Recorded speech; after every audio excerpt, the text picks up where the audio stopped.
Uno puta. Uno puta.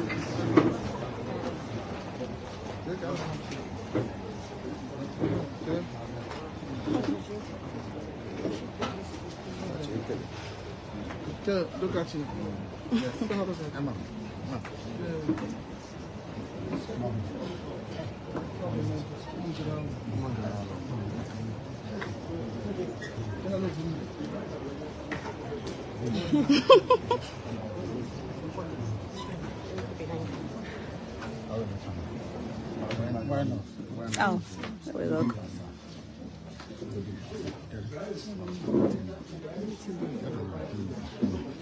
Good.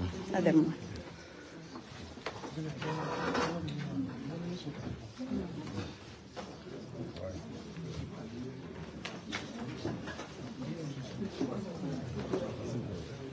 Where is he gonna sit? Oh.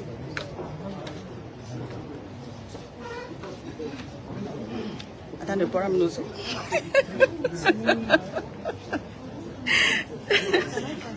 Yeah, you can.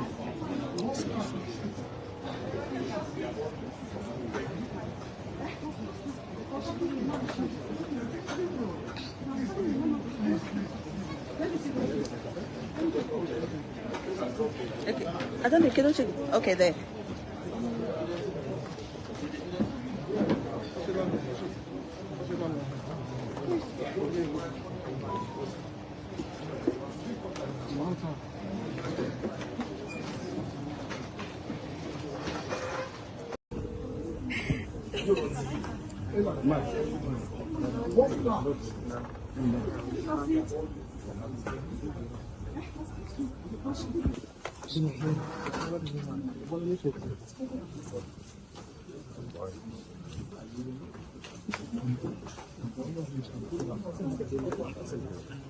Where is he gonna sit?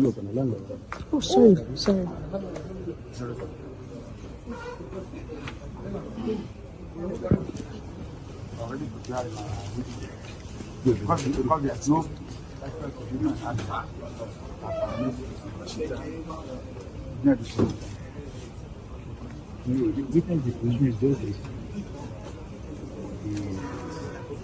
Information you give. What the hell? That's a great big town. We've done it.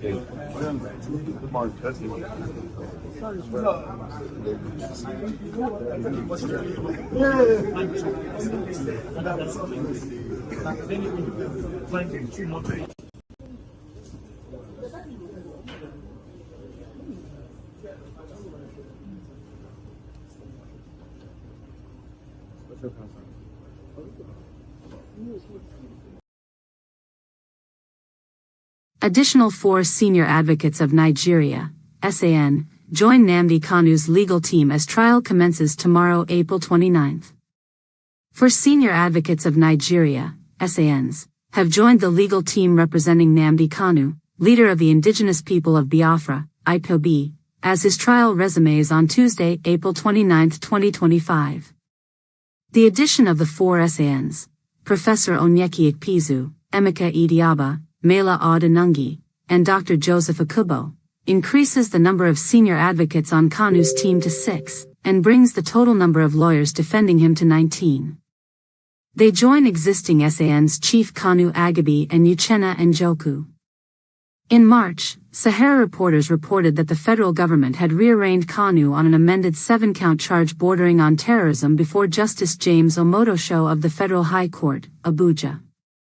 Kanu, who has been in detention since 2021, pleaded not guilty to the charges.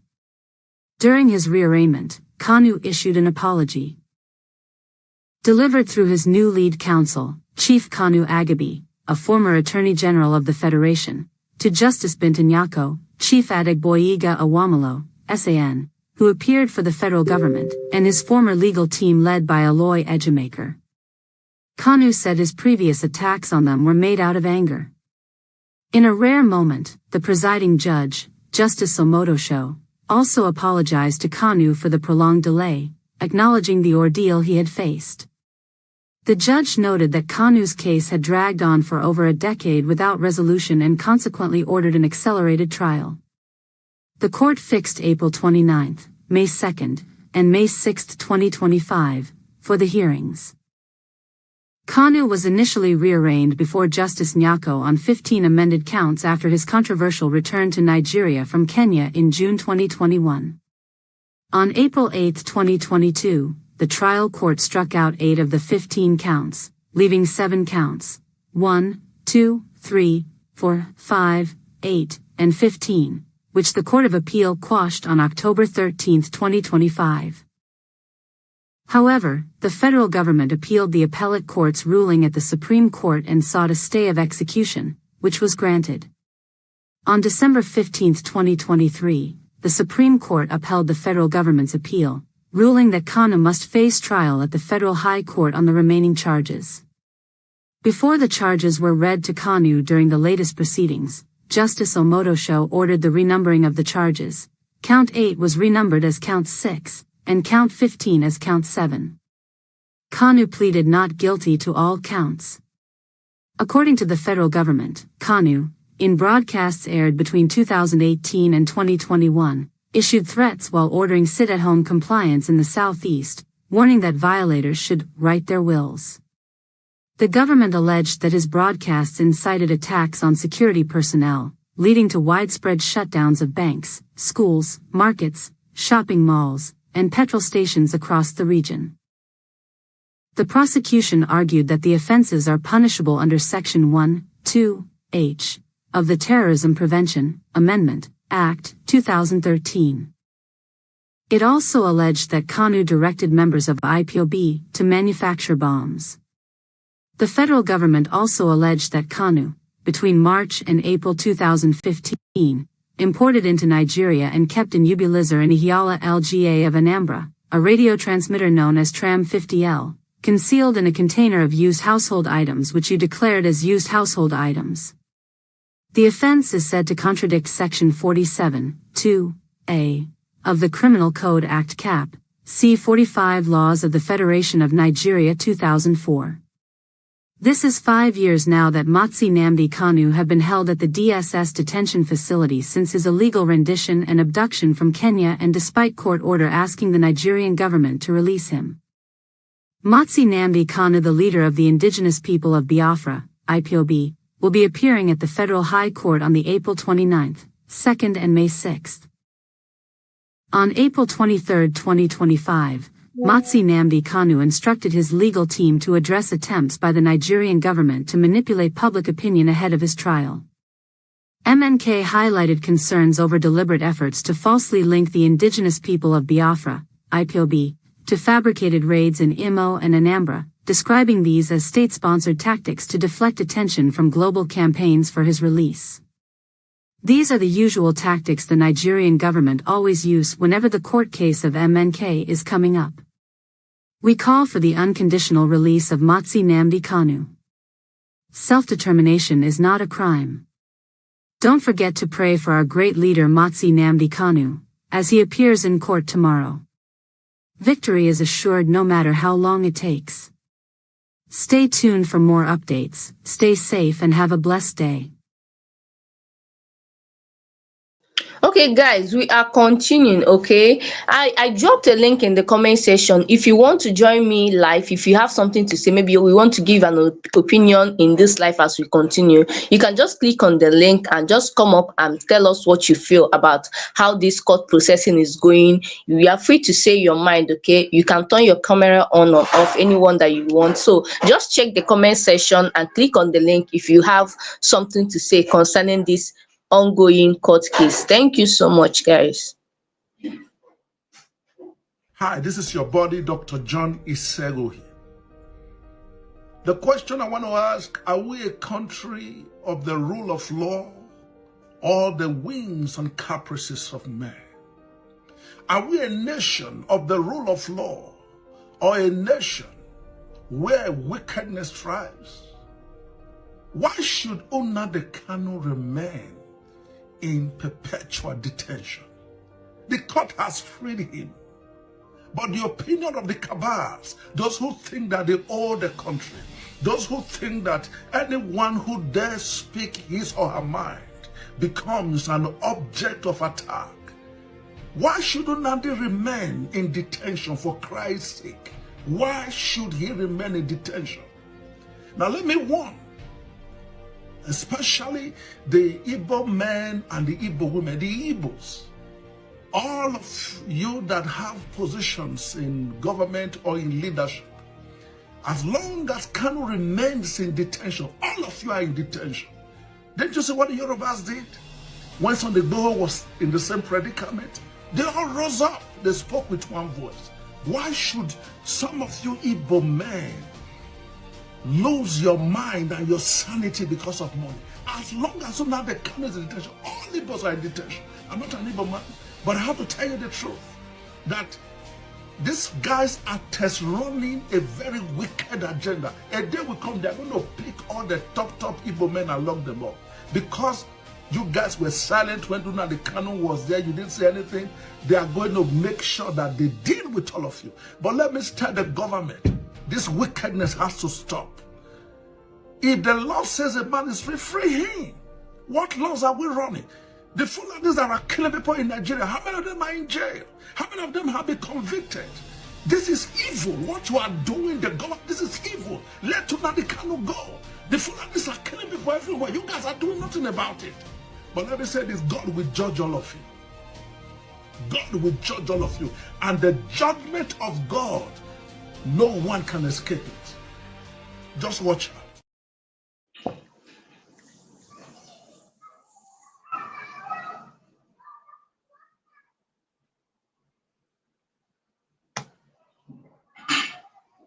My name is Lolo Neka Chimizie. I'm the National President of Igbo Women Assembly. My personal experience, when this insecurity was too much in the Southeast, I'm based in Lagos. For our group, we have different departments and we have media departments. So we decided to come and cover it and to find out what is actually happening.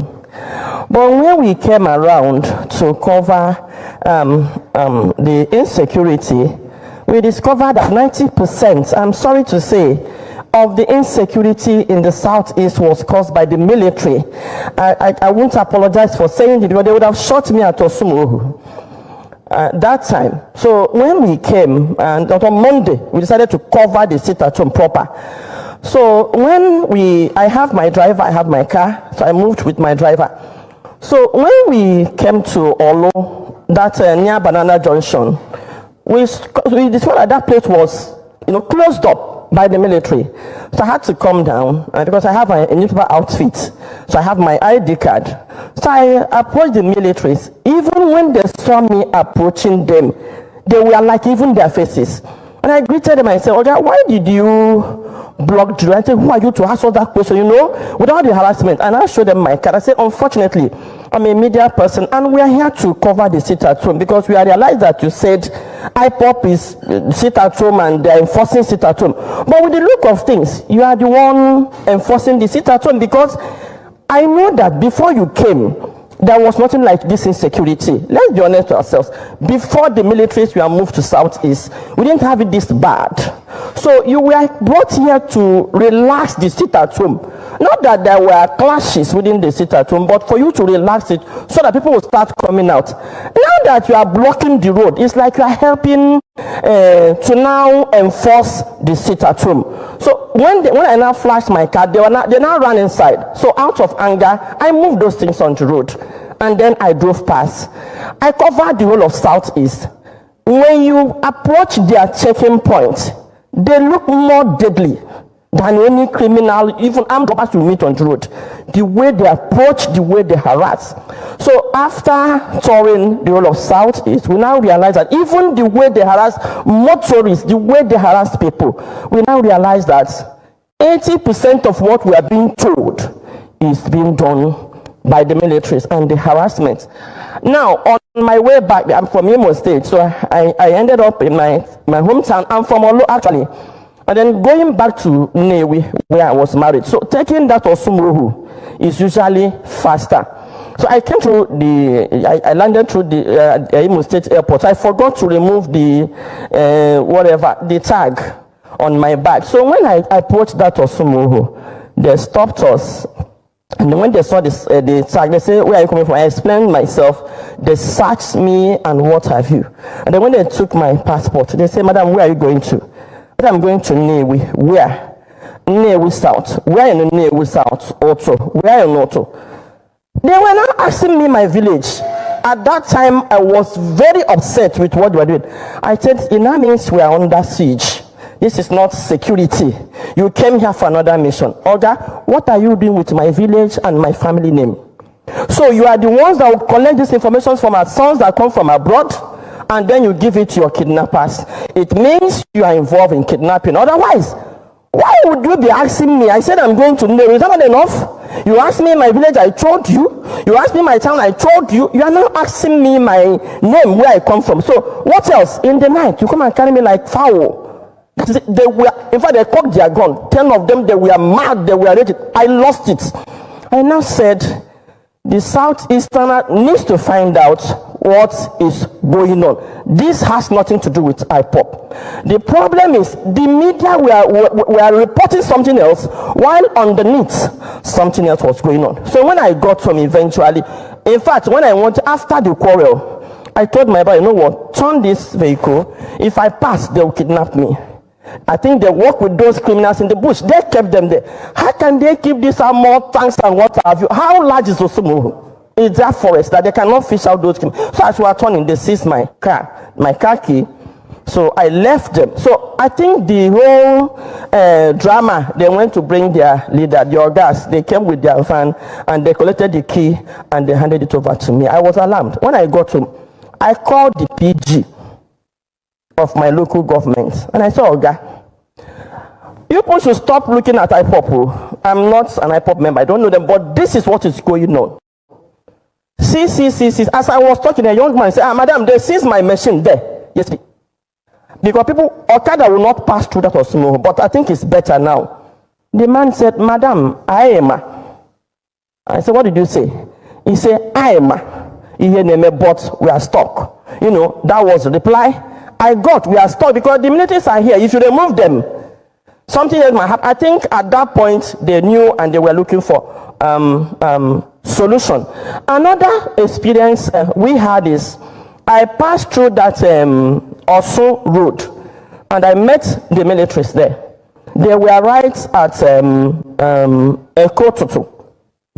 And now from our investigation, we realized that when they were attacked by whoever. History is set to repeat itself as Nigerian government lines up witnesses against Nnamdi Kanu. Comes 29th of this month, April, as he continues his trial. What would be the outcome of this?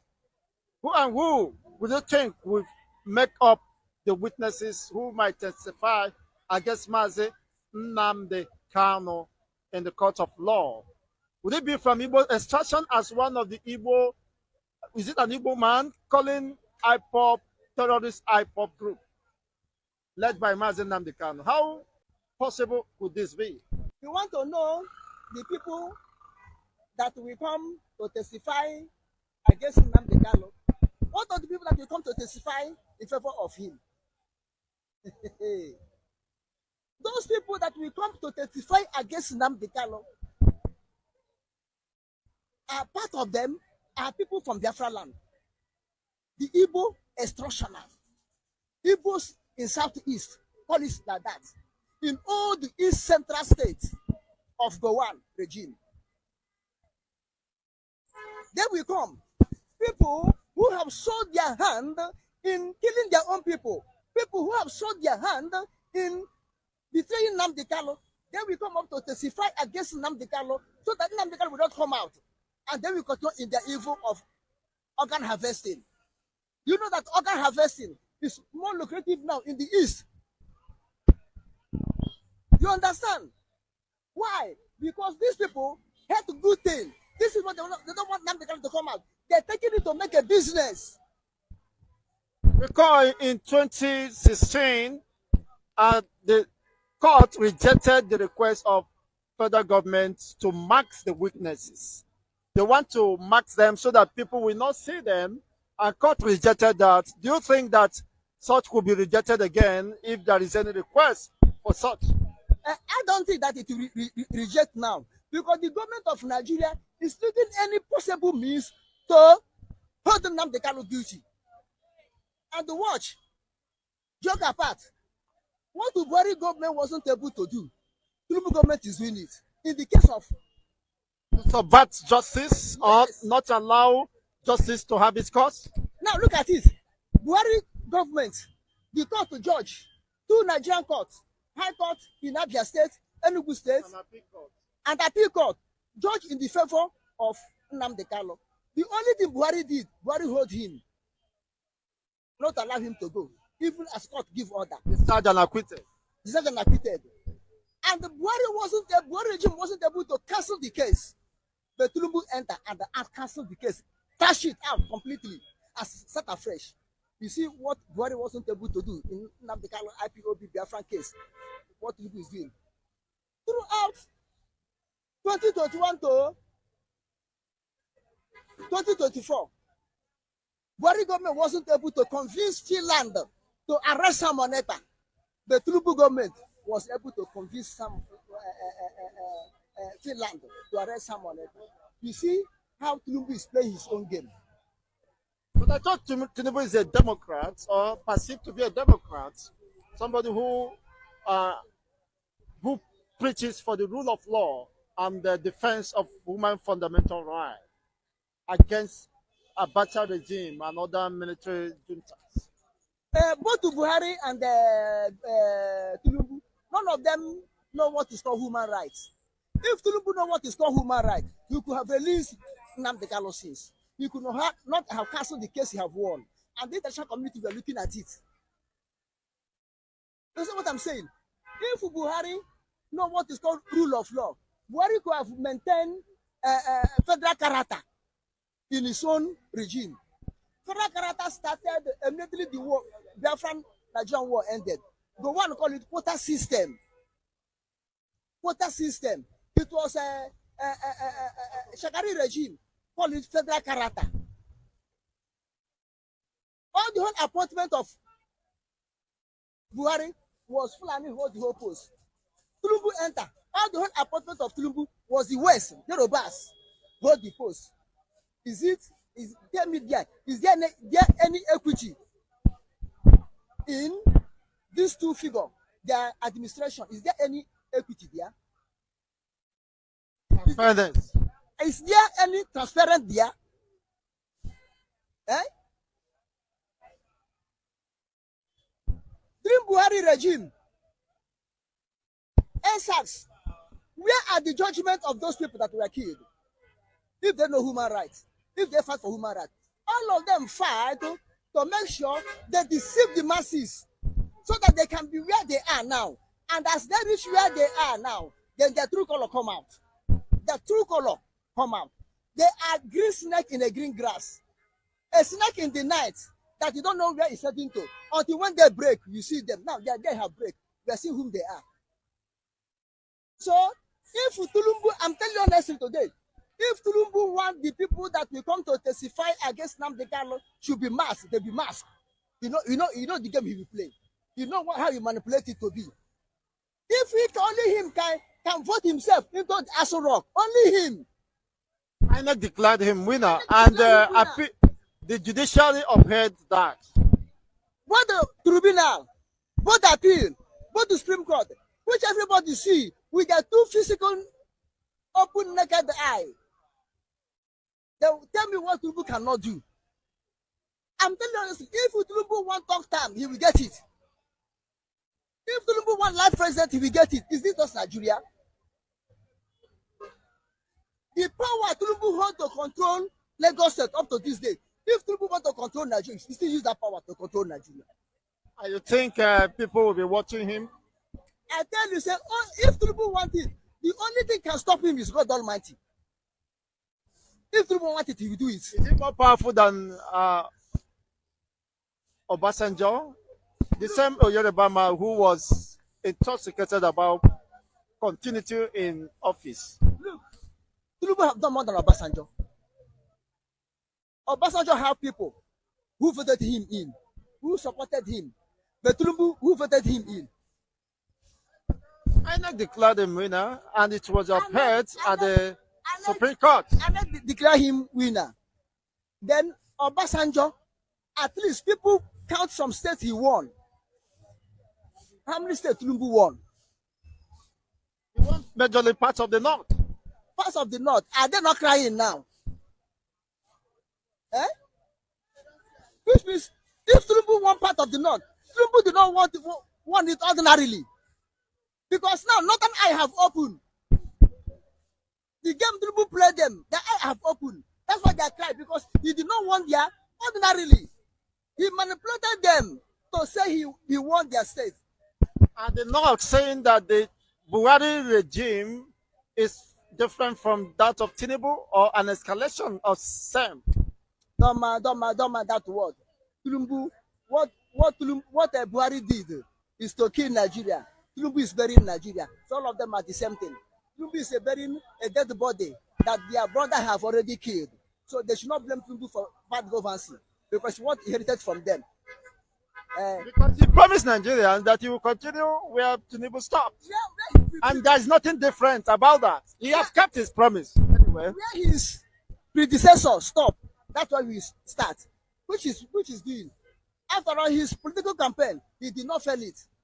But the only place where I know that is lacking or is not meeting up is the agbado that we say we'll be eating. Ewa. Gary. Had he provide the agbado for us, provide the ewa for us and Gary. I think we could have taken granite and the guguru. They summarize him. If you take granite and guguru, the water is down. After all, pure water now, at least from 5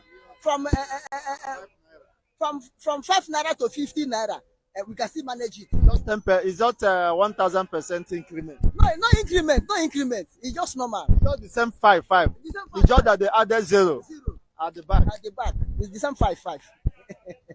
This is Nigeria we are in. So let us go back to this thing. If Tinubu want Nnamdi Kanu, people that will come will mass and come. They will come, and the southeast people will come. After southeast, then go.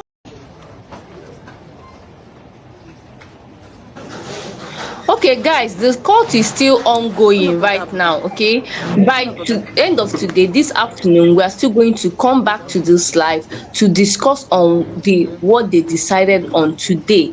From the look of things, it seems like all is going well on the side of Nnamdi Kanu, because Nigerian government granted his request for extra 4 SAN, that's Senior Advocate of Nigeria. I believe that with this extra 4 SANs that is being added for him, there will be a big progress that will be recorded today. We just hope that they do not come in their usual manner of doing something that whenever they see that the man is winning, they will just bring up another case to have against him. But 4 SAN is not something that you can just wingle your way out. Where is he gonna sit? Let's just hope and see what will happen today. Everybody is hopeful. Let's see if this day will be the day that every Nigerian, or should I say every Igbo, has been expecting. The day that Nnamdi Kanu will finally be released.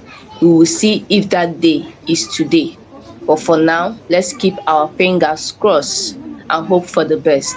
I'll be back to update you guys on what happened in court today and how everything came to an end. Thank you so much for joining me live. I'll be going live again, so keep updated. Thank you so much. I'll see you.